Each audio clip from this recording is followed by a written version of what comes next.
ভাই রকস্টার সিনেমার 95% শুটিং শেষ। মানে বুঝছেন, ক্যামেরা খুব শীঘ্রই বন্ধ হচ্ছে। আর মাত্র 3-4 দিন, তারপর পুরো সিনেমা লক হচ্ছে। কিন্তু আসল কথা হচ্ছে, এই সিনেমাটা অন্য সব সিনেমার মতো না।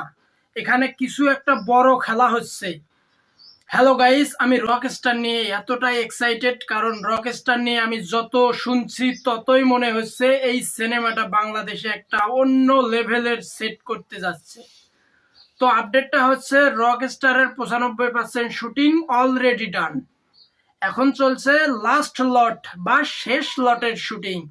আর 3-4 দিনের মধ্যেই শুটিং হলে পুরো প্রজেক্ট শেষ হচ্ছে। কিন্তু ভাই, এখানে যেটা আমাকে বেশি এক্সাইটেড করছে সেটা হলো টিমের প্রফেশনালিজম। আমরা আগেও অনেক সিনেমা দেখেছি, কিন্তু এইভাবে planned shooting, organise schedule, step by step execution, এই জিনিসগুলো বাংলাদেশে খুব কম দেখি।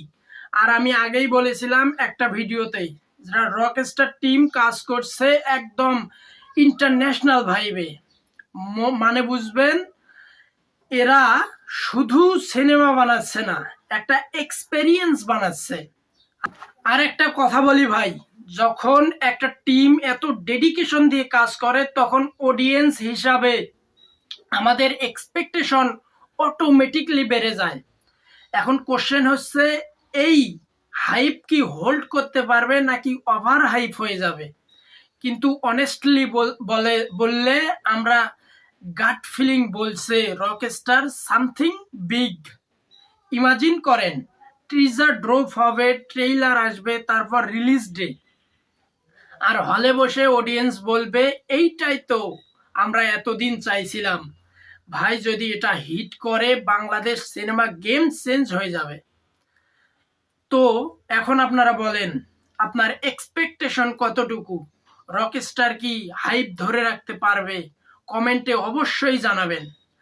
আর এমন অনেস্ট ফ্যান রিয়েকশন পেতে চাইলে লাইক, ফলো এবং সাবস্ক্রাইব করুন, কারণ সামনে রকস্টার নিয়ে আরও এক্সক্লুসিভ কন্টেন্ট আসতে চলেছে।